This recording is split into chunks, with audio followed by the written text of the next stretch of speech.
हमारी पार्टी के केंद्रीय कमेटी के सदस्य कामरेड नईमुद्दीन अंसारी जी हैं और साथ ही साथ इस यात्रा में शरीक पार्टी के जिला कमेटी के साथी और नौजवान हमारे साथी, पार्टी के अन्य मोर्चे पर काम करने वाले साथी और इस सभा में उपस्थित मजदूर किसान भाइयों, छात्र नौजवान दोस्तों, माताओं बहनों, सबसे पहले मैं अंबारी किसान आंदोलन के उस धरती को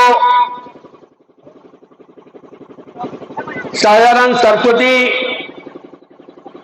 के कर्मभूमि को और आजादी के आंदोलन में दर्जनों की संख्या में, सैकड़ों की संख्या में जिन लोगों ने शिरकत की थी, उन तमाम लोगों को अपना सलाम अर्पित करता हूं और उन्हें यह आश्वस्त करना चाहूंगा, इतिहास के उस धारा को आश्वस्त करना चाहूंगा कि आजादी के आंदोलन की वो जो धारा थी जिसने हिंदुस्तान को हिंदुस्तान बनाया, हिंदुस्तान को पूरी दुनिया के नक्शे पर एक आधुनिक लोकतांत्रिक भारत के बतौर सामने लाया, आज उस पर यदि कोई ग्रहण लगा है तो उस ग्रहण के खिलाफ फिर हिंदुस्तान उठ खड़ा हो रहा है, फिर हिंदुस्तान जाग रहा है और हम हिंदुस्तान के लोकतंत्र पर, हिंदुस्तान के संविधान पर, हिंदुस्तान के बराबरी के समतामूलक समाज के सपने पर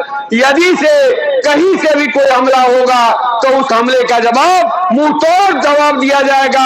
हिंदुस्तान इसके लिए तैयार हो रहा है। साथियों, अभी इतिहास के बारे में साथी लोग चर्चा कर रहे थे।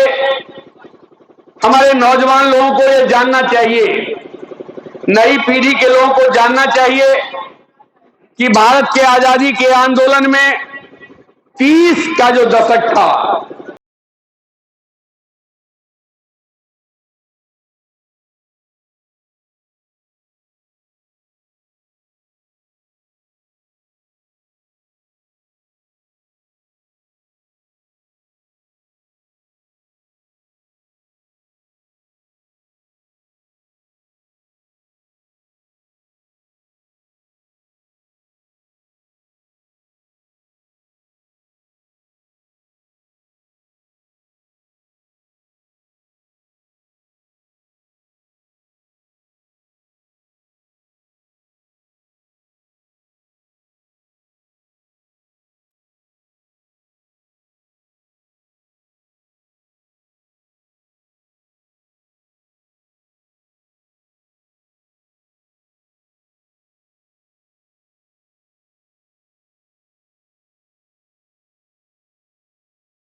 जमींदार हुआ करता था और जमींदार के नीचे रैयत हुआ करते थे कि जमींदार का जमीन का खेती बाड़ी करते थे और जमींदार को लगान पहुंचाते थे और रैयत के पीछे दर रैयत हुआ करते थे।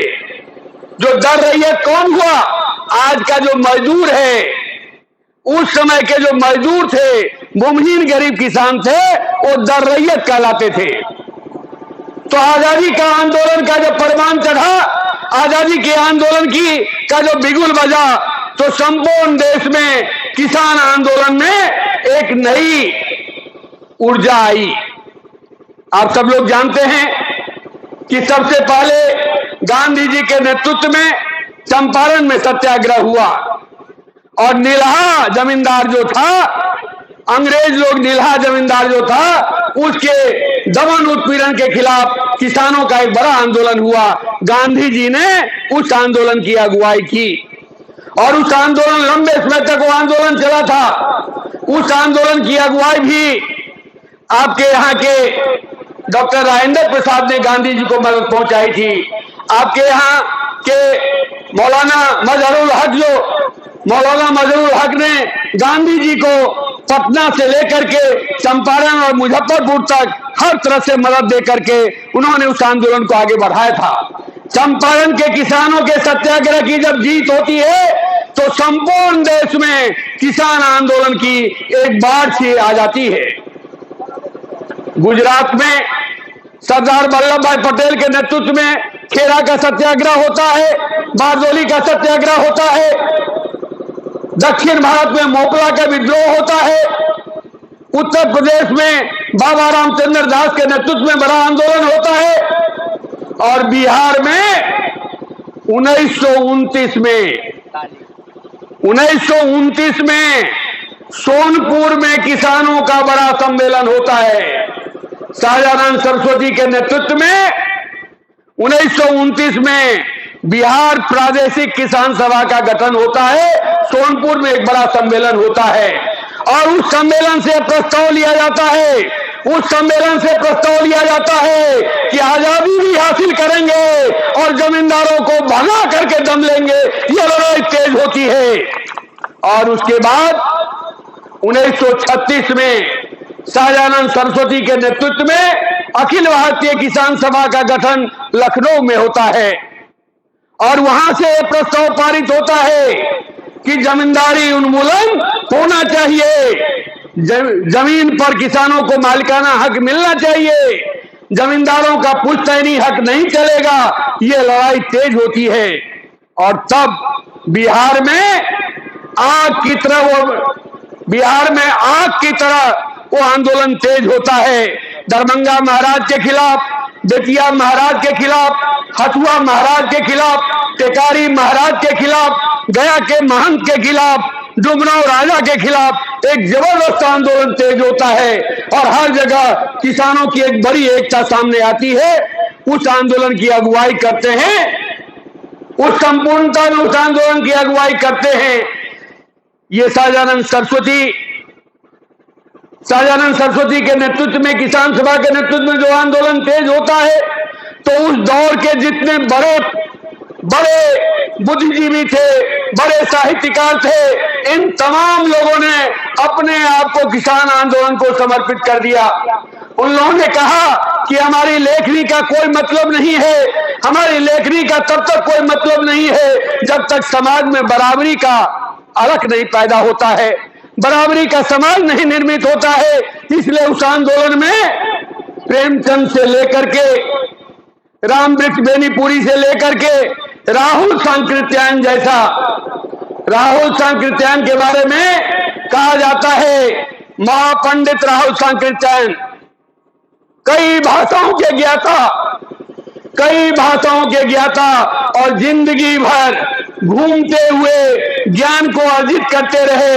आज भी आप पटना जाइएगा, पटना का संग्रहालय जो है, पटना म्यूजियम जो है, वो म्यूजियम में जितना सामान पड़ा हुआ है वो राहुल जी का लाया हुआ है।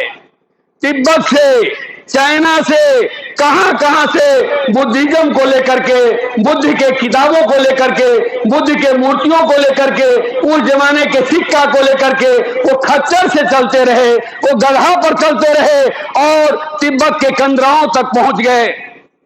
उन्होंने बड़े पंडितों को, करपात्री जी महाराज एक बड़े बनारस के बाबा थे जिन्होंने अंबेडकर का विरोध किया था, हिंदू कोड बिल का विरोध किया था, जिन्होंने नेहरू का विरोध किया था। यही हमारे राहुल सांकृत्यायन ने कहा कि ऐ पंडितों, आधा अधूरा पढ़ाई मत करो, पढ़ना है तो संपूर्णता में पढ़ो। तुम वेद को भी पढ़ो, तुम उपनिषद को भी पढ़ो, तुम नव न्याय को भी पढ़ो, तुम न्याय वैशेषिक को भी पढ़ो। भारत के ज्ञान परंपरा में यदि खोजोगे, भारत के ज्ञान परंपरा को तुम खोजोगे तो उस ज्ञान परंपरा के भीतर से तुमको बुद्ध मिल जाएंगे, कबीर मिल जाएंगे, रैदास मिल जाएंगे। ये भारत की ज्ञान परंपरा के भीतर की अंतर्निहित धारा है, जिस अंतर्निहित धारा को ये भाजपा आरएसएस के लोग मिटा देना चाहता है, दबा देना चाहता है। ये इस दौर के लिए सबसे बड़ी चुनौती की बात है। मैं थोड़ा सा विषय से भटक गया था। राहुल जी, उस समय सहजानंद सरस्वती के नेतृत्व में जो आंदोलन तेज हुआ, तो ये आपका जिला उसमें सारण कहलाता था। सारण के इलाके में सहजानंद सरस्वती उस आंदोलन में हिस्सा लेते हैं। मिथिला के इलाके में बाबा नागार्जुन रामवृक्षपुरी हिस्सा लेते हैं। और जहां कहीं भी बड़ा बड़ा सत्याग्रह होता था तो ये सब लोग जुटते थे, किसान जुटता था, बड़े किसान नेता आते थे और इलाके के किसान